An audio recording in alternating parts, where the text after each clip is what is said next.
York, big city of dreams. New York, big city of dreams.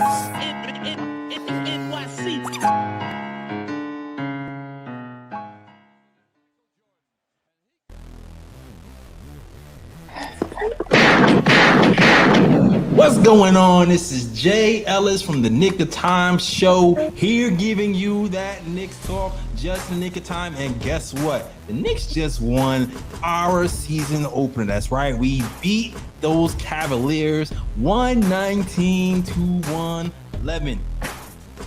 And guess what? We had contributions from everywhere. OG Anunoby gave you 24 points. 14 rebounds, a block, 3 steals, shoots 52% from the field and 44% from 3, all right? Talon gives you 19 points, 11 rebounds, 2 assists. Mikal Bridges gives you 16 points, 2 blocks, and 3 steals. Jalen Brunson gives you 23 points and shoots 12 of 13 from the free throw line. Deuce gives you 15 points and shoots 4 or 6 from 3. The bench, that's right, the Knicks bench outscores another team's bench 35 to 30. Mike Brown played everybody, 11 people in the first half. I rebounded the Cavs 58 to 50, and the Knicks go on to win. They beat the Cavs, and it's significant. It's significant to me because guess what, guys? Last season, the narrative was Knicks, we don't beat the good teams. We don't beat the Celtics. We don't beat the Cavs. We never beat the top teams. But for the season opener to come here and for us to get the win the way we did is a big deal for us. So I'm happy about it. And we're going to talk about it all. I'm going to introduce you to my peoples. First and foremost, it is the Latin Assassin, ESPN contributor, posting contributor, my guy, Lee Escobedo, Latin Assassin. What's going on, Lee? What's up, brother, man? What a great win. I think, no offense to the Tibbs crowd. I was a defender, but this team is definitely more fun to watch. I feel absolutely no regrets about moving on from Tibbs, man. We got a brand new system here. This is the most modern, contemporary Knicks team I've seen. It's only game one. Trying my best not to overreact. I don't know how I can overreact because I said 58 games in a championship. I don't know what more they can do besides a 60 burger. That might be very possible because we were down key players, and here we were laying a smack down on one of the NBA's best teams. The championship is loading, Lee. Let's go. I'm chilling. I'm sorry. Of course. All right. Next, you already have, man, my guy with the stats and the facts. Ryan G in the building. Glad to see the Knicks open up the season with a win, especially against the Cavaliers, because if y'all forgot, they swept us last season. Mm-hmm. So getting a win against them to start off the season, good vibes right there. Let's go. Good vibes only. And rookie of the year, the new rookie of the year load in. All right, rookie season load in. Our girl, ex-AAU coach. B the motivator. What's good, B? I'm doing great. That's the way we started off the season. I was a little nervous going into it. Just because you want to be fully ready when you're going into a season. But I realized no Mitch, no Josh, no problem. And that's what I like to see. We are a deep team with versatility. No Mitch, no Josh, no problem. And rounded out is our lady, all right, ex-D1 baller, our woman, Ebony, a.k.a. Matt Nick fan. Was good, Ebony. This is. What's up, y'all? What team basketball look like? What it look like? What it look like? Oh my goodness, it's fun to watch on both ends, and it didn't look hard. I can't wait. Pause. I can't wait to get into this with y'all. You don't gotta pause that. You know, but I know it's like a comma at this point. It's like a comma. I feel you. Oh man, I'm excited. First of all, just to talk about the offense. The offense is like nothing we've ever seen as a Knicks fan. We spent years of having a identity of a defense first team, and it's not that we didn't play defense, but it seems like the offense was just so good that I don't even know if we like the defense was afterthought, even though it was good to me. I have not seen a team like this Knicks team move the ball from side to side, whether it be dribble handoffs, whether it be the way they're passing the ball around. I haven't seen everybody touch the ball so freely. The first shot of the game was an open corner three from Jalen Brunson with him off ball. This was like for the first game of the season versus a pretty good Cavs team. This is a pretty good win from the Knicks, just like he drew it up. just like he drew it up. So I want to get your thoughts, man. I'll start with Lee, since Lee's been kind of studying the X's and O's. I want to get your thoughts on what you saw from today's game. Bro, it's everything that every single one of us last year ever asked for in one single game. Right? We got excited in that first round series in Detroit, where I was like, yo, they're running pistol action for Brunson off ball and Mikal Bridges in the first quarter. There were like 3 examples of that in the first quarter of game 1. I got hype. We saw that pistol action for damn near the entire starting 5 lineup today in the first quarter. And then Mike Brown is playing 11 guys in the first half. We saw motion offense. We saw a lot of off ball relocation for guys to be open on that zip splash out. Boom, catch and shoot. As a trailer, no one's there to guard you. You don't have to worry about a mismatch. You don't have to put the ball on the floor. It's just catch and boom, let that thing fly for nice, clean looks. When Mike Brown talks about shooting 43s a night, you don't want those 43s to be contested. You don't want them to be difficult. You don't want them to be all pull-up from Jalen Brunson. You want them to be catch and shoot, clean looks, which is why Mike Brown has been stressing, get to the corners. Everyone who's on the break, get to the corners so the guy with the ball has an open driving lane to make quick decisions downhill. And that's what happened with either Jalen Brunson was on ball or not off ball, which gives huge credit and kudos to especially Mikal Bridges, who basically acted as a backup point guard tonight and did a great job facilitating, a great job playmaking, and to Tyler Kolek. My man, I owe you an apology. You all right, white boy, because you cooked tonight. You absolutely cooked. And you weren't that much of a cone on defense. There's always things to clean up. Karl-Anthony Towns had some mistakes. Jalen Brunson had some mistakes. Jordan Clarkson had some great defensive stops and some terrible defensive stops.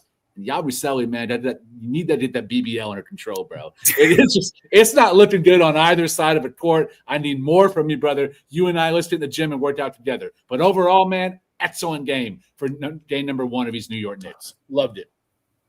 Lee mentioned the threes. The Knicks took 40 threes. That is the magic number 40. We hit it on the dot, shot 35%. Last year, bottom of the league with attempts, but top 8 in percentage. Thank you, Ebony, for those stats from the pregame show. All right. And we upped those attempts and kept the percentage around 35. So I feel like that is a pretty successful outing for these Knicks on the offensive side of the ball. All right. I'm looking who B. What you got, man? What are your thoughts on the game, B? Well, we already know the starters looked like they were ready to start. Shout out to Hukporti for stepping up. His number was called, and he did that. I made a little bit of a jump. I said, let's talk about most improved, because Hukporti could get into that category if we're going to see Mitch sit down a lot. He just did what he needed to do. He was a guy who wasn't hesitating to get contact. Evan Mobley and Allen I would say mostly Evan Mobley is a talent. He's a big body. And he didn't seem to be fazed by the fact that he is somebody who was an all-star, a defensive player of the year. Shout out to Landry Shamet. I'm going to give a nice shout out to the guys who stepped up, because we saw the OGs. We saw Mikal. We saw Jalen, and we saw flashes of Cat and all those, what they can do. We saw those last year, but we finally got to see Landry Shamet, Miles, McBride, and Hukporti step up when their numbers were called, and it was amazing to see that we getting our troops ready, because this is a team that is going to go to the playoffs, and we're going to make a deep run, and if we're going to do that, we need guys to step up, because injuries, as we can see, does happen. There are slumps that do happen. Jalen Brunson, although we had 23, it wasn't efficient. He looked like he was still getting his flow in together. So it was nice to see Tyler Kolek. Yes, Tyler Kolek. Again, I'm another person. I'll jump onto that. I apologize. If anybody gets traded, I'm sorry, Dadik, it is you, because we need Tyler Kolek. I need Tyler Kolek. He showed that he can facilitate, and he's not scared of the moment. He was someone that he took. If he saw he didn't have a pass, I'm going to shoot the ball then. I'm going to drive the lane then. I'm not only going to settle for the shot, but I am going to get into that paint. And for somebody who's only about 6 foot, I was shocked to see that. And he got his hands dirty. All right. So, yes, I shout out to the guys who stepped up. Their numbers were called, and that's what I mostly saw today. Ancillary players stepping up. Ariel Hukporti. came in immediately. First big play of the game with like a minute in. A block, a monster block in transition to the other team's opposing defensive player of the year in Mobley. Huge play for Ariel Hukporti. Really, dog. If Ariel Hukporti ain't the Black Hartenstein, I understand Hartenstein is black already. All right. But if Ariel Hukporti ain't the blacker Hartenstein, I don't know who is. Between the floaters and the passing, when's the last time the Knicks had big-to-big passing? When's the last time you seen a big do a bounce pass to Karl-Anthony Towns on the move? I was like, what is happening right now? Who is this guy? Wasn't he not barely getting minutes last season too? Now he's starting on the Knicks first game of the season, hitting cat in stride with a bounce pass. I'm going back. Shout out to Brogdon. My brain is going back to the bounce pass he threw to Brogdon, and Brogdon stopped him and said, "Hey, you threw the pass behind me. If you throw the pass in front of me, that's a layup." My brain is going right back to that, and he learned from his mistakes today. Hit cat in stride with that bounce pass. Looks really good. And Kolek, woo. Kolek. I'm going to hold off on Kolek because I can speak for another 20 minutes on Kolek. I can speak another 20 minutes on Kolek. Ryan, I know Ryan's been kind of giving Kolek some props. So what you got to say, Ryan? Well, I'll say this. Last preseason game, he was pretty much put in the spotlight because Brogdon retired. He pretty much cut himself from the team. So the Knicks needed that backup point guard. And I was like, if Kolek wanted to show what he was worth, that last preseason game is his opportunity to do so. And he showed out. So when I watched that last preseason game, I started to turn a bit on Kolek. I was like, okay, maybe he can run that backup point guard. And sure enough, tonight, I should say, the first game of the season, Mike Brown gives him a chance and he performs. And if he continues to perform like this, the Knicks may not need another backup point guard. Their backup point guard is right there at home in Tyler Kolek coming off the bench. So, and I think the thing I love about his game is his passing. His passing is amazing. I think they were like, I forgot what quarter it was, but the Cavs transitioned into a zone defense. And people often say, if you want to break a zone defense, you have to shoot them out of a zone. But sometimes you break a zone defense by passing the ball. And he made some excellent passes when the Cavs went into a zone defense to break that zone and generated open threes. And like I said, if he continues to play like this, he's the backup point guard. Knicks don't need to go out to search for a backup point guard. He's the one. But also, I just also want to commend Mike Brown because I saw something tonight which I haven't seen in the 5 years Thibs been the coach of the New York Knicks, which is there were so many different lineups. Like he was experimenting like crazy with the lineups, and some of those lineups I couldn't even believe. I was like, God damn, I'm like, Mike Brown, you sure about that? But I was like, I trust you. Like, all right, let it rock. That Tyler Kolek, Miles, and Clarkson lineup, that one was, are you talking about that one? Never put Kolek. That's what I'm talking about. I'm gonna get it right quick in my phone. That's the one I'm talking about. It was basically like, okay, when he had Yabusele, Clarkson, Kolek, OG, and Towns out there, I was like, never. I was like, Mike Brown, you sure about that? Because I'm like, out of all those guys, you only have only one defender out there. That's when they went on a run. I'm just saying. That's when they went on a point, Jay. That's a good point. But I mean, exceptional performance tonight. And like I said, this was a team that swept the Knicks last season, the regular season. So for the Knicks to start the season with a win against that team and set the tone already in the Eastern Conference, big win. Kolek, man. Yeah. Watch this kid. Watch this kid. I'm watching. Yeah, you watching him? I'm watching. Are you watching the minute though? Are you watching the substitution patterns though? Yeah. I'm watching substitution patterns. I've seen Shamet get in before Clarkson. I'm seeing Kolek. I mean, everybody played around 13 minutes, but Kolek played slightly more minutes than Clarkson. To me, it seems like Mike trust Kolek to be that backup point guard more than anybody else. From the type of lineups I've seen, that's what it looks like to me. And it also looks like they've been really pressing him to be more aggressive offensively. First shot he took was a 3, nailed it. I always bought the shot on Kolek. I always thought that was going to come around. Then he started passing a little bit too much, and I felt like the Cavs caught on. But I think they called a timeout. And right after that, went straight to the hole, scored a bucket. I think he had like another floater right before he got exited out the game. I think with some coaching, man, he's going to be a solid backup option. We just have to play the right lineups with him. You can't have Yabusele, Clarkson, and Cat running with him at the same time. You kind of got to hide them. I feel like it's gonna be an interesting conversation about Clarkson as the season goes on. If I can you see him getting minutes after Clarkson? I mean before Clarkson, but I'm paying attention to this damn Kolek Clark versus Clarkson storyline. Damn it, I'm paying attention.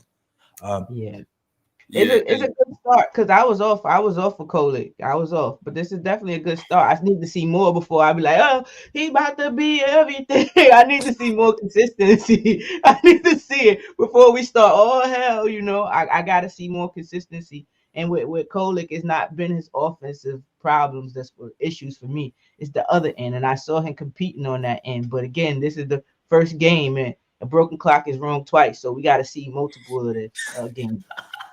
Call him a broken clock. I mean, look. Go ahead, Rick. Go ahead. No. All I wanted to say before everybody was talking was that because we were speaking about the defense, and the one concern I have with the lineups is that when he had Kolek and Towns out there at the same time, and the Cavs put Kolek and Towns in the pick and roll, I saw Cavs burn the Knicks on a lot of those possessions. So I'm hoping Mike Brown sees that and notices like, I can't really have Kolek out there with Towns because teams are going to attack both of them with the pick and roll, and then Towns still got that same damn drop coverage where it's like he doesn't stop the ball, like he just keeps dropping off, and then the guy can either get a floater or easy mid-range shots. So I'm like, Towns need to fix that. But that was the only concern with Kolek on defense when they had Kolek and Towns in the pick and roll. But besides that, Kolek continues to play like this, he's a backup point guard. That's all I'm going to say. Ryan G is sold. I will say this is a good matchup for Kolek. He's playing like smaller young guards on the Cavs. He's not playing, the James Hardens and things like that. This is his matchup. And as long as we match him up against these type of guards, we should be okay. We should be steady defensively, but still offensively, what we saw from him is what we saw from him in Summer League, and I'm happy with his performance today. Yeah, right. I know we'll kill about Cat because Ryan has said something about Cat. I know we killed Cat on his drop coverage a lot, but today I seen a lot of his adjustments defensively. That's going to take time because he didn't have any defensive habits and good principles, I don't believe. I don't know what he was doing on defense, but help defense, rotation, and angles, that's not his strong point. I did see him actually try to fight through a pick, go through the pick, and get an offensive foul. So look what happens when you be aggressive on pick and roll defense. You get results. You've seen that happen a couple times. Seeing Deuce get some, like them being aggressive and running through screens, putting the pressure on the ref. So I saw that as an adjustment from us, just on defensively, the pick and roll defense, and how Cat was able to.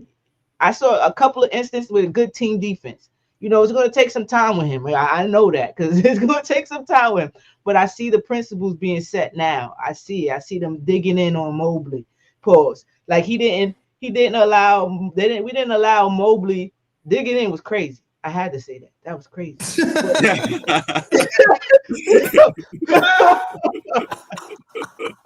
I'll give you that one. That's crazy. Where we didn't allow Mobley to go one-on-one, so much so that he really got majority of bulk of his points from three-point line. We made him have to step out to the three-point line because it was difficult in that mid-range area. We made it multiple bodies or hands going his way.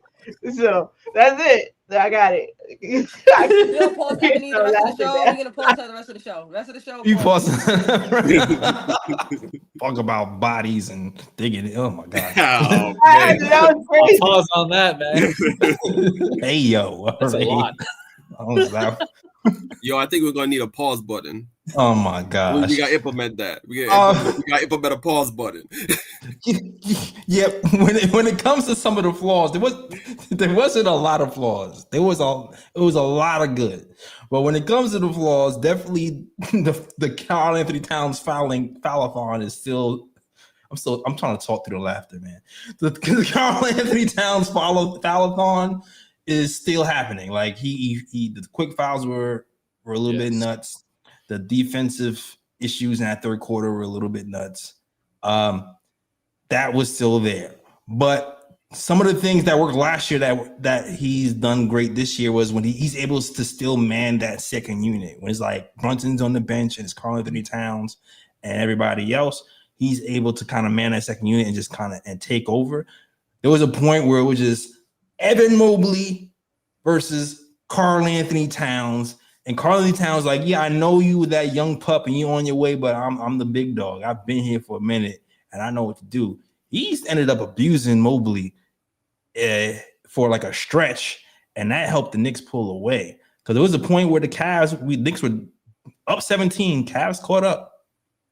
And we had to make a run. And Cat answered the bell and went straight up right at Mobley. So it was between him and Deuce McBride shooting all those threes. I saw some of y'all was worried about Deuce McBride hitting threes. Between him, Deuce McBride hitting threes, and Deuce McBride putting the clamps on people, the Knicks started to put the game away. So good game for Cat. My favorite part of this game was that everyone had a moment where they stepped up, and I was like, damn, this might be a resurgence career high season for them. Starting off the game, Mikal Bridges, shout out B. Your man looked really, really good on both sides of the ball. Super pause on that one.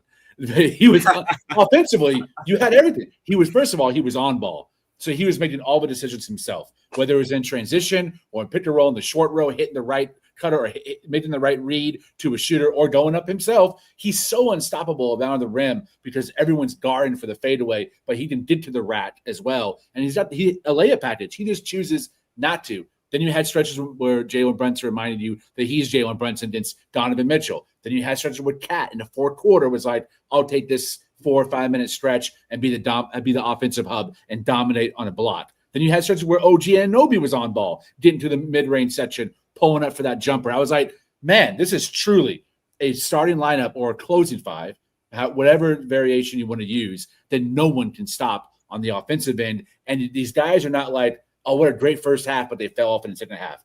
They're taking their shots within the flow of the offense. No one is icing out anybody else. They're getting it because the defense is failing to adjust, because it's flowing naturally from one guy to the next, because the ball is moving and people know that high pick and roll isn't coming with Jalen Brunson, Karl-Anthony Towns, and they can automatically get their defense set and guard it. Now you don't know. You don't have to watch a lot of tape and start looking for nuanced triggers that move from one guy to the next and how the Knicks are starting to read and react. But in the first start of the season, no one knows yet because this is the first tape it's ever had. So let's take advantage of this and really get that offensive rating geared up, because I don't see how anyone can stop us with Deuce McBride shooting 4 or 6 from 3. That's icing on the cake. Man, everyone cooked.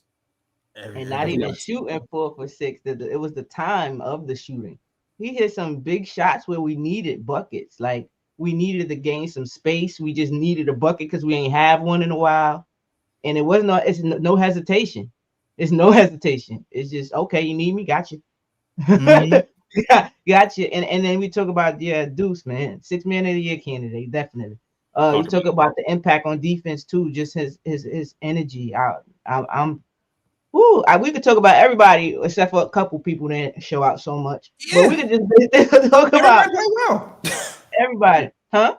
Everybody played well. Like, shoot, we didn't even mention OG Anunoby had a career high 14 rebounds. We didn't even mention. But Jay, who was saying that he could rebound and his numbers would look different this year? Who was saying that? You did say that last year. You said that last year. Looking It's different. not that he can't. It's different systems. You can't judge a player just by somebody else's system, and you have to add context behind it. You got to understand this man is guarding the number one player on the perimeter majority of the time. Today he was more so on Mobley, the people around the rim. So what'd you see him do? Yeah. He helped. If he couldn't get to the basketball, he was passing it out. And the Mike Brown favorites, I'm gonna call them, the people that were all excited about Mike Brown, they played well. OG, Mikal, Deuce, they all looked loose. They all looked like they was playing, having fun, and they were the most efficient in that first, especially in that first half. In the first half, we had 3 people who were all with 12 points. That was funny. It's a 12, 12, 12. It was who was it? OG, Mikal, and was it Jalen Brunson? I believe it was Brunson. Brunson had it, yeah. Brunson. And then we had a couple people with 9. Like, so we're just, what else, Phil? We're just we could beat you in multiple ways. It got stagnant when I felt we started hunting for 3-pointers. I think around that in the third quarter, it felt like we were intentionally hunting for 3-pointers. And I think that's when we got stagnant because it wasn't organic. Yeah. It wasn't natural. Exactly. I think that held out to Brunson too. Like a Brunson, I felt like was hunting a little bit too much in the third quarter. And I think that's when the Cavs got in transition. We wasn't able to get back in transition and defend. I feel like that a lot of what we did wrong was that third quarter and Brunson. But overall, I think we did fine. I do want to give a major shout out to Donovan Mitchell though, because for once I could just say sometimes offense is just a little bit better. It wasn't the lack of defense on him. He just is an offensive gifted person. Many times there was a hand in his face from Miles to OG to Mikal. The hand was there. He just had better offense. And there's sometimes that does happen. Yep. Yeah, that's true. From the logo. And you know what, B? That's when I knew the Knicks were going to win. Because in the past, when we start to score, the type of shots you were getting were always tough shots. But when Donovan Mitchell was scoring, every shot was tough. And even when they were catching up, all their shots were wide open. So like when I'm watching the game, even when they're catching up, I'm like, if the game keeps going like this, these open threes are going to fall. These open shots are going to fall. The Cavs not going to be able to keep up this type of pace. Now, granted, the Cavs did not have Hunter. They didn't have Garland. They're missing 2 big pieces. But still, this game, the process of the offense for the Knicks was really good for the first game of the season. Really, really good. And we can admit we were missing 2 key pieces too. Josh Hart and Mitchell are big pieces to our offensive and our defensive systems. Definitely. No, for real. They definitely are. I'm just saying, to me it's different when the other team is missing. I just wanted to point that out 20-something points though, because they like, we don't have Garland, but we didn't have Mitch either. So listen, when Mitch wasn't starting, I got worried. I was like, we need Mitch as our calf stopper. Ariel Hukporti stepped up. Our big stepped up. Everybody stepped up. So it was a by committee thing with us. The defense didn't look bad. We held them to 50 points in the first half without Mitch. That's, you do that. We replicate that in 2 halves. That's 100 points. That's damn good for modern NBA defense. You know what I mean? So like the defense kept up. Yeah, just that third quarter kind of I think we gave up almost 40 points in that quarter. So yeah, that one we got it. But that's when he was really kind of playing with the lineups a lot too. I think that's when we might have seen that Kolek Towns connection for defense. But and I did want to say the same way we can overreact with Tyler Clark. I don't want us to overreact with Yabusele and John Clarkson. I think they weren't what we needed today. When Towns went, we needed bigs and wings today. So therefore Jordan Clarkson wasn't needed, especially when Miles McBride is playing well and Tyler Kolek is playing well. You don't really need a Jordan Clarkson on that court. And then also when you need more defense to stop the players like Donovan Mitchell and stuff like that, you're not going to sub in a Yabusele. You're going to sub in a Landry Shamet who can't get in front of even Evan Mobley, because there was a possession, I don't know if anybody has seen it, where he stopped Evan Mobley from scoring a open layup. Yabusele I just wouldn't overreact with them either. I don't think they found their place in the system yet, which is why, again, I'm really happy to see Mike Brown experimenting to see what will work and what didn't. And he saw today they just weren't needed as much as the others. So I don't want us to overreact with them in the place just yet, because Jordan Clarkson also did show us flashes of he can be a playmaker as well. He can not only score, but if he doesn't have the shot, he will be open to make the extra pass, so that way he doesn't force up a bad shot. I did see him do that several possessions where I thought he was going to shoot the ball, and I'm like, just make that extra pass, and he did. So I think just shout out to Mike Brown for that, just to understand what was needed today. That's where we got the Jameson minutes from as well. We needed a big. There's no Mitch. Karl Towns was in foul trouble. Hukporti looked a little bit out of breath in some of in some of those possessions. And you get sub into Yabusele. We saw that he cannot play center in preseason. So it was nice to see that he went with what works, what was needed, versus let's get these guys in a flow. Those guys will get in a flow. We have 81 more games, then we got 16 more after that. So I'm not worried about pretty much anybody. Yes, Tyler Kolek stepped up, and that's cool to see, but I also wouldn't overreact on Yabusele and Clarkson not being able to do what we expected them to do, which is score and hit all these threes. Good points. Good points. And in general, I'm not worried about anybody really this game, if they played a good game or a bad game. I feel like was there any really, really bad games per se? I mean, there was like some games. I mean, Mike Brown has said Yabusele and Karl-Anthony Towns are going to have the toughest time learning the offense. He's kind of said that from the rip. So we might have to wait a little bit for Yabusele to gain some legs on the offensive end and maybe defensive end. Clarkson had some good passes in clutch moments. He had some good passes in clutch moments. I don't think he particularly shot well per se, but he did make some decent plays. Overall, I just felt like a lot of people contributed. Shamet was interesting because I think he might have been the first guy off the bench. Was he like the first guy off the bench? Technically, I think Jameson was because of the foul trouble. Yeah. But I think Shamet was for sure the best wing off the bench or perimeter player off the bench. Yeah, which was very interesting.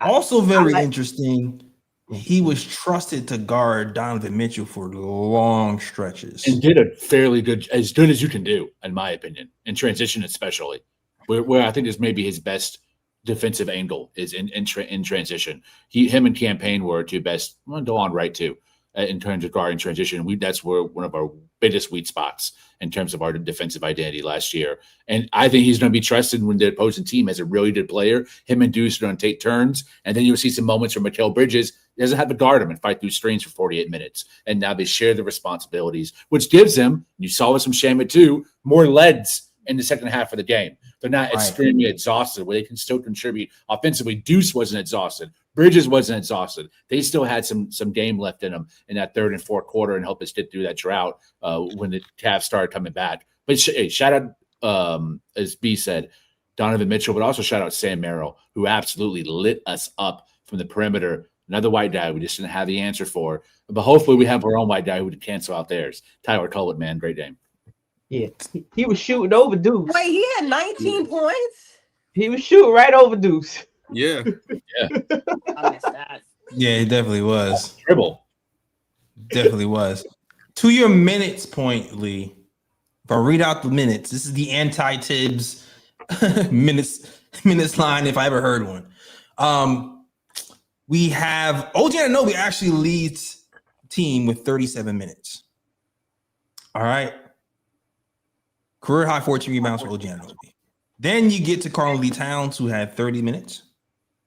Then you get to Ariel, who had 17. You had Mikal, who had 33. You had Jalen Brunson, who had 34. You had Deuce, who had 25. And then everybody else is pretty much 12 and 13 minutes. Yabusele, 12 minutes. Landry Shamet, 13 minutes and 49 seconds. Jordan Clarkson, 13 minutes and 9 seconds. Tyler Kolek, 13 minutes and 37 seconds. Trey Jameson, 7 minutes. 11 deep, first game of the season. The anti-Tibbs if I've ever seen it. Wild game. And Jay, I was just saying, this is what we mentioned when it was a conversation about the starting Mitch and him not being available and all the other stuff. It's staggering. When you stagger and you do it like this, it doesn't seem that way. It was certain times where you didn't even know Jalen Brunson wasn't even on the court anymore. Like you don't. That's not been happened last year. You know what I mean? Like we were like, oh, Jalen Brunson minutes. It got better. The bench started catching on towards the end of the season or whatever. But today I wasn't, oh, dad, gotta get Jalen Brunson back in a minute. I had to make sure he was still on the court. Like, hold on, he did? Yep, he did. Yeah, He offense did. still look fluid. Mm-hmm. Yes, it was very fluid. And then that's another thing when we talk about the ball handling. The pace in space is your ball handling. Catching defenses off guard is your ball handling. The amount of movement, the brush screen, the 45 cuts, all the things you've seen, split out, constant movement on both sides of the court is your ball handling. That's going to make it easy. And the same thing for defense. You saw it. They didn't leave. Whenever it was a mismatch, we either hard foul or they doubled. Whenever Spider got, I wasn't used to this. Whenever Spider got the ball, they didn't just leave people on the island. It was people again trying to help. It was the stars, like Mike Brown mentioned, find the dangerous people, and you can see the defensive principles being set from game one. I'm ecstatic. Yeah. Ecstatic. Right, I'm very ecstatic. Good game overall. Man, we've been having such a good conversation. I didn't even get to these damn super chats. I'm sorry. I am sorry. I need to do a better job of that. First of all, we have a $4.99 super chat from Sandy Velorio. This is your first time. I've never seen you here. Appreciate you. I guess you may be new to the channel or first time donating, but we definitely appreciate the super chats. Helps keep the lights on, helps us invest in things for the channel. We get lights, we get backgrounds, or we get stuff like that. So all these donations go for the cause of KOT. So we appreciate all donations. All right. Shout out to you guys for support. Also, shout out to Make It Make Sense, who sends a $1.99 super chat. He says, we will only get better from here. Go Knicks. All right. Shout out to you. All right. Anything else left to say that you guys want to get off your chest? No? Yeah, I do real quick. And Kat, you can't complain when you fully grab somebody. After that, you don't have any more, the ref don't believe nothing that come out your mouth. I don't believe nothing that come out your mouth, and you on my team now. You grabbed him, and then you could tell he fouled him because it wasn't even convincing. What? It was what looking around, what? Well, he wasn't trying to do it all out in the open. We knew you fouled him. He grabbed it. Come on, Kat. Help yourself. Help yourself. And the crazy part is it was 2-on-1. Let him go. Let him go to OG. Like OG could have just dumped it off to you for a dunk. OG could have missed the shot and the easy rebound, 2 points for you. You didn't even need to grab him. That was 2 points already. The only way it wouldn't be 2 points if OG just did something completely stupid. Yeah. Like, that was an easy 2.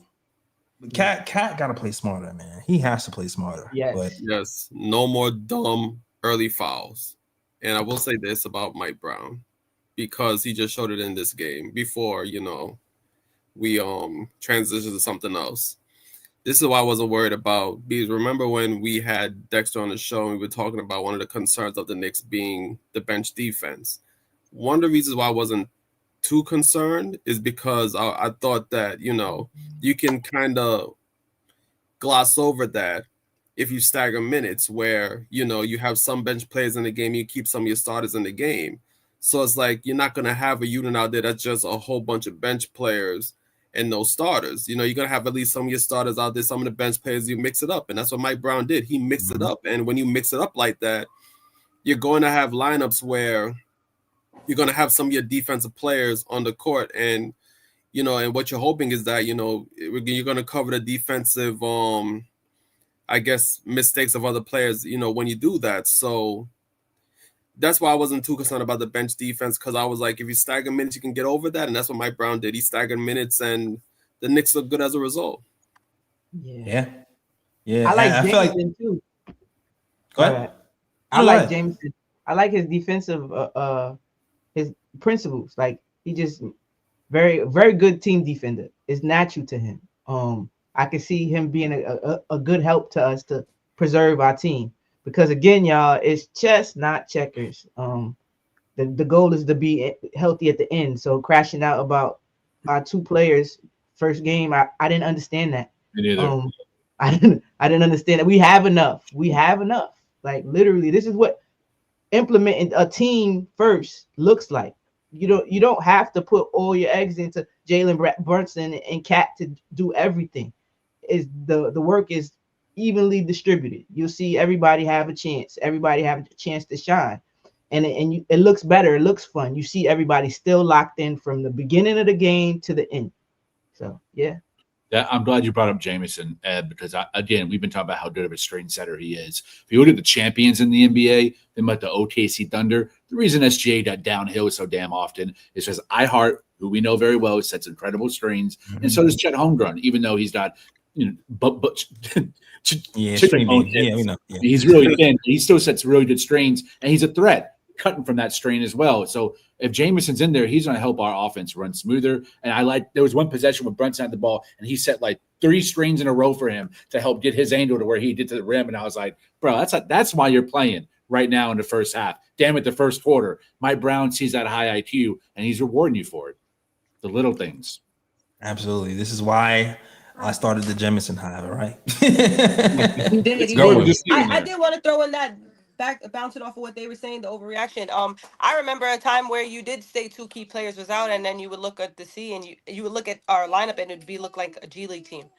This is where we finally have NBA players who are ready to step up and play NBA minutes. So I was excited to see them do exactly that. Just again, one more time, shout out to Landry Shamet. I'm so glad we brought him back. He just looks like he wants to be here. He's ready to be here, and he's ready to contribute.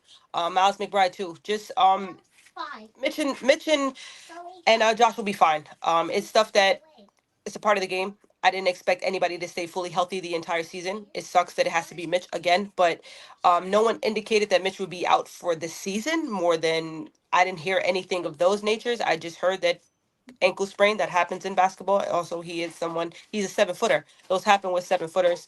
I'm just excited that we saw this, because from here it only goes up. It looks like everybody, even though we played well, that was the scary thing about today. Even though we played well, I saw that there was things that people weren't sure about, whether it was on the defense or the offensive end. And the fact that they were unsure and this is the outcome, we only could go up from here. I even saw times Jalen Brunson wanted to shoot the ball, but he realized, I can't no more. I got to pass this. I got to move the ball around. And that was new for him. I saw times where OG and Mikal, they wanted to shout out to one of our Twitter favorites state, but they wanted to be boop, but they realized we got to move this ball.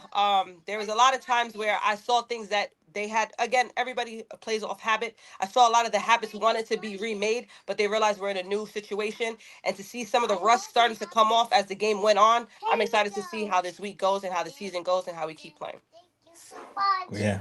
Game one, this is what we get. We could have easily scored 80 points in that first half. Easily. I feel like we left food on the table. But so many open threes. We gotta clean those up. Man. But this is game one, and this is how we looking. Very promising. Now, I'm just some foresight, because I've been doing post games. I've been talking Knicks Nation for a long time.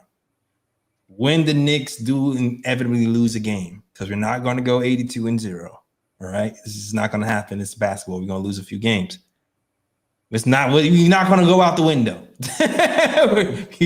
Stay away from the fired coach and trade Jalen Brunson. It's going to happen. We're going to lose. We might get blown out a game or two. But listen, we're still fine, and we're going to be fine. This is the dress rehearsal for the big prize at the end, which is the championship, the Larry O'Brien trophy. And this is the journey we're on. So sit back and get hyped, man. Get hyped, because this is going to be a good ride. It's exciting. It's going to be exciting to see how this team unfolds as we ascend to some new heights that we've never seen before. I'm excited about this. Yeah, me too, Jay. And again, people was bugging about Cat's statements too. Again, I'm not going to let you beat me. I'm not going to tell you how to beat me. I'm not going to tell you anything. You don't need to know anything. So them not playing, if Mitch, even if he saw hurt, whatever, why would you give him an earlier look at the guy that destroys them? It's chess, not checkers. Okay, I'm cool with him not playing. I was cool with that last year because at the end they had no film. Remember, we was hyped like there's no film of really Mitch and Cat together. We was like that's a little secret plan we got. I was hype about that. They caught on eventually, but I was hype about that part. And, and the same thing now. Like it's just a long process. You don't want to give people added looks at what you're doing. I'm always gonna have PTSD. I've added a whole nother letter in there. I'm always gonna have PTSD about the Knicks and their injury hiding things. I'm never gonna get used to that. I don't trust the Knicks when it comes to have reporting. a question. Is it against the rules for you to have a severely injured player and not announce it? Yes, I think it is. I think you have to announce. I think you do have to announce the injury usually, I believe. Right? Am I correct? Yeah. Like I think they was able to kind of get away with it during preseason, but I think you have to start announcing injuries during the regular season. So it was still kind of odd to me that they called Mitch's ankle load management. Like they didn't really even get specific. They didn't even say twisted ankle, sore ankle. They said load management ankle. I was like, what does that even mean? But taking no shit. This is what I heard. It's an enigma wrapped in. But that goes to my point. Then, if we had anybody severely injured, then we would have to announce it at this point. So that's why I'm telling people they should kind of just. There's no way that Mitch is going to be out for somebody. There were some people that is going to be out to November, December. We would have to kind of announce that, correct? I think they have to announce the type of injury and the maybe how severe they feel like it is. But it's like I feel like it's hard to even force that because you remember the Julius Randle thing where he dislocated his shoulder. They said it wasn't serious. And then, I'm not saying that Mitchell Robinson is going to miss the season. That's not what I'm saying. I'm just using it as an example of how they categorize something as it's not that bad, and then it was the opposite. And don't normally that the teams that do get in trouble, they get in trouble after the season. Normally, like it's like they let the season go, it seems, and then they're like, oh, well, you wasn't so transparent on your injury report. We're gonna punish you. We're gonna punish you now. Type vibe. Right. I think that's more for like gamesmanship stuff. There's like they don't want too much gamesmanship with the injury reports thing. I think it's because of the sports betting. Honestly, I think they don't want them to piss off bookies. That's my guess anyway. But and Cody's PTSD is funny to me. Because you added all of them. Yeah, I added a number 2. I added everything in there. Yo, that's how you know it really bothers him. Like my guy couldn't even come out and say PTSD correctly. He had to add a whole bunch of other letters to that. PTS3, I said a bunch of stuff. I was all over the place. PTS3, yo. PTS3, that's a all that matters is Knicks in 26. All that matters. That's all. Oh man, yo, anything else you want to get off your chest before we wrap it up? I'm good, bro. Tell Boston we ready for him too. We ready. We ready, damn it. Without Tatum, they ain't got a chance. Without Tatum, they ain't got no chance. I've never seen a loser fest. The loser fest. They just going to all podcasts crying and being losers. Oh, we lost to the Knicks. Yeah, you lost to us. Stop crying. Now you got Tibbs over there feeding out secrets. Whatever. They ain't gonna help you. They ain't gonna help you neither, right? Hold these L's this season, Celtics. It's coming. Hold these L's. Lots of L's. Let's go. I hope they force him left the whole game again. For real. Oh man, yo, salute to the chat though. Salute to the chat. Shout out to Cody. Shout out to Truth Blue. Shout out to Prezi the Boss. Shout out to Sherwin. Shout out to Glamour Knicks. Shout out to Parrish Duggar. Shout out to Phil Porto. Everybody, Knicks Nation. Everybody rocking with the KLT show. If you like this show, hit that like and subscribe. We here after every game talking Knicks basketball. I see y'all deep in the chat. 67 deep on an opener. So glad to have you here. And come back for the next game. Also, come back tomorrow for Phil's Knicks nightcap. So definitely be here, be there square, and spend time with Phil and Eru and guard up Knicks as they talk Knicks basketball tomorrow. Definitely be here. And look out for Ebony too. Ebony's gonna be doing some pregame shows for us. It's gonna prepare you for the games to come out. I learned some things too watching Ebony break down the pregame. So we should have at least maybe a pregame a week from Ebony. So definitely look out for those. And you want to hit that notification bell too, so the pre-games are coming, the post-games are coming. Sometimes things might just be popping up in the afternoon. You don't know. More content is coming in on this channel from day to day. You just don't know, all right? There might be a video from me tomorrow. Who knows? Might be a video from Lee tomorrow. You just don't know. There's more stuff coming, all right? Yes, sir. You got a squad of talented people. This is the most talented squad I've ever had the pleasure to work with since KOT's inception, all right? So a squad of talented people, content coming up the wazoo. You definitely want to be here with KOT. All right, cool. All right, yo. Now it's time for the other part of the show. I know the oohs and the brus picks. For you don't know, bro picks are something stupid, dumb, idiotic that you want to point out and say, this is stupid, this is dumb, this is idiotic, and I want to point it out. And I know some things happened with the Knicks today that Ryan G wants us to point out because he actually pointed it out in the group chat. Yes, bro. But before I get to the Knicks, my first bro pick does go to Jalen Brown because my man was basically on some show getting interviewed saying that he has to hear from insufferable Knicks fans after Knicks smacked the Celtics and knocked them out of the playoffs last season. Yes, Jalen Brown, we're going to be insufferable, and we're going to be even more insufferable when the Knicks actually win the championship, so get used to it. Let's go. Good one. Good first one. Number 2, everybody saw the play that I'm going to refer to, but I think it happened in, I believe, the third quarter, towards the end of the third quarter, where OG Anunoby was open for 3. Perfect pass. My guy was wide open. He was like, yo, I got to make this. I'm wide open for 3. My guy shot the ball, and it was short crazy. Bruh. It looked like a pass. I was like, OG, what are you doing, my guy? You're a much better 3-point shooter than this. What are you doing? But you know what? It don't even matter. He had 24 points, Opened up the window, 14 Ryan. rebounds. But still, that shot was crazy, OG. That shot was crazy. Yeah, the air ball was crazy. He didn't hit nothing. They opened up the window, that's all. Yeah, that's the Reese was. It wasn't, that's all that was. Yeah, he forgot to judge the ball before he shot that. Yeah, for real. I got one. I got a bro pick. What's your bro pick? I got a bro pick. It gotta go to the people not trying to play the WNBA play this. They're their money. Whoever that is, the ones that don't want to give the ladies their money, all they want is revenue sharing. They want the numbers to be released. Be transparent. If they're not making that much money, show them that. So yeah, that they definitely get the bro pick.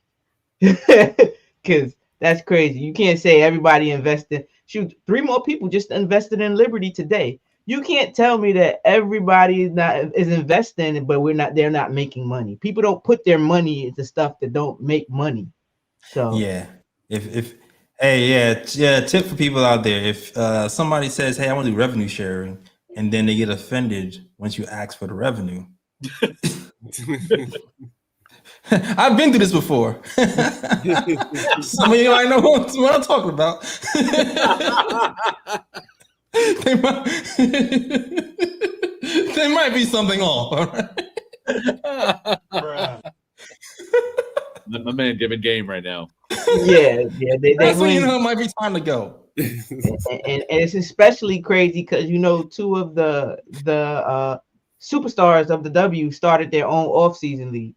So they know what it takes and how to run a league, a business, and how the numbers should look and how they should show you the numbers and the context behind that. So it's not looking good right now for a conversation negotiations. So definitely the people trying to hold that back gets the bruh pick. Absolutely. I got Facts. And in the famous words of Governor Tate from Power, send that brag my. To keep that there. Send that bread.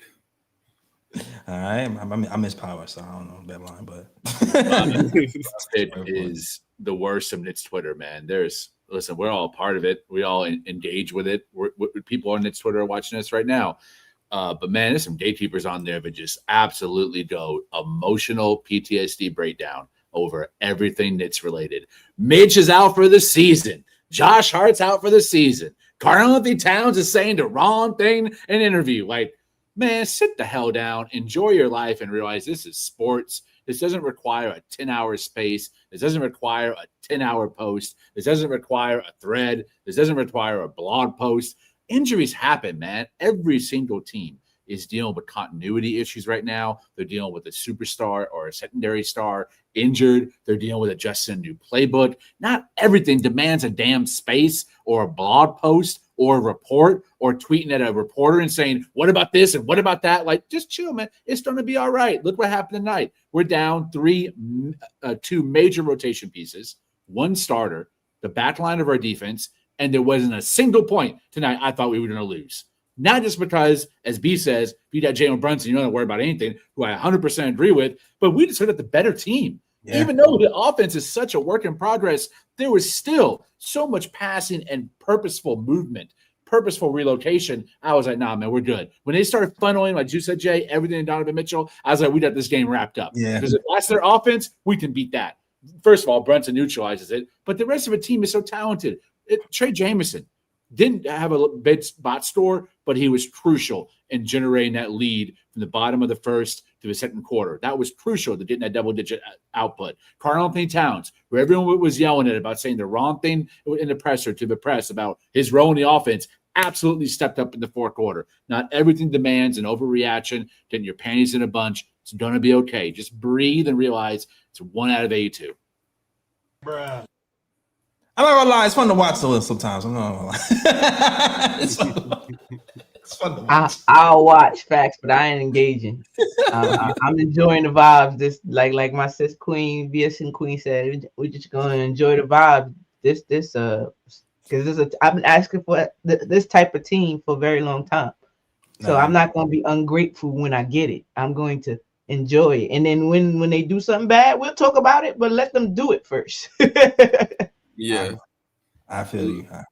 Let the crash outs crash out. That's what they do. That's their specialty. So, yeah, man, let the crash outs crash out. Shout out to Phil, said for those who make it, 8 p.m. Eastern tomorrow, we got Knicks nightcap. Be here, be square. All right, for sure. And then Friday we'll be back. We'll be back for Knicks. What, Knicks Celtics?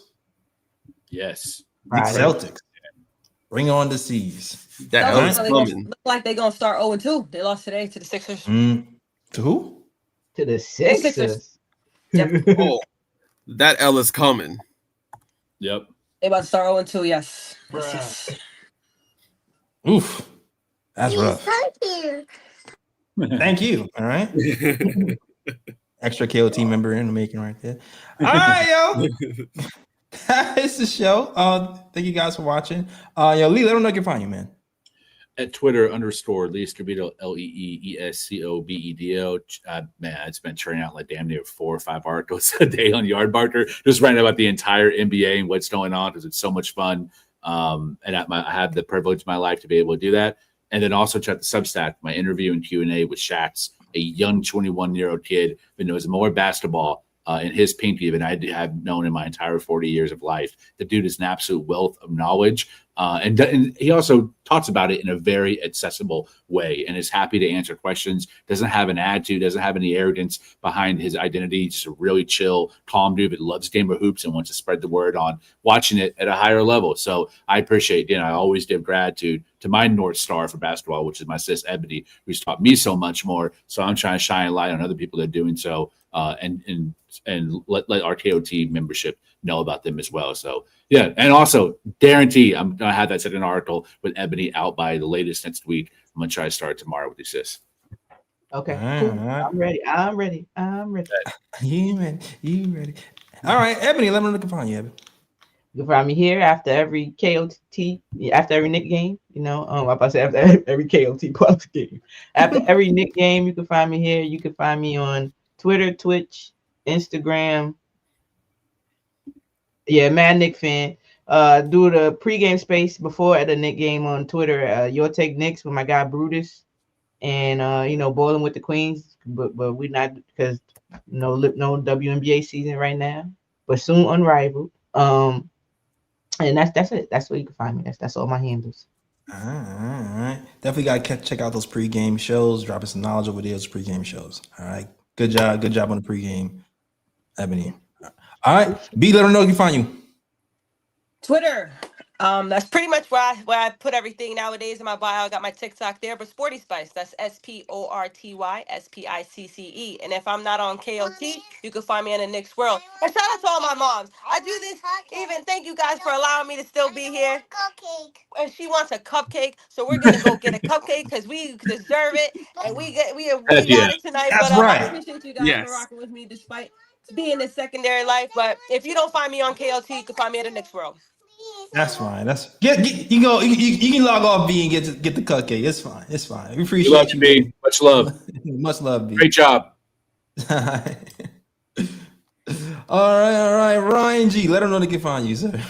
You can find me on Twitter at RyanGKOT. You can also find me on Instagram at Sir G is chilling. Sir G is chilling. That's SIR. G is CHILLIN. All right. You can find us at the KOT Show on Twitter, the Knick of Time Show on Instagram, and the Knick of Time Show on Facebook as well. For my peoples on Twitter, I appreciate the love. If you like the show on Twitter and you want to support us, it'll support us even more if you join us on YouTube and join our subscribers. All right. So if you're loving us on Twitter, share it. First of all, share it. Please share it. But also come over here on YouTube. I put a link in the little description, or what do you call that? The little chat bubble under Twitter, so you can go right to this episode on YouTube. All right, and comment and link and subscribe and all that. All right, cool. That is the show. Thank you guys for watching. I hope you enjoy. And as always, shout out the Worldwide West. Everywhere we go, we leave a worldwide mess. It's a mess out here in these Knicks streets. That's the show. We out of here. Peace.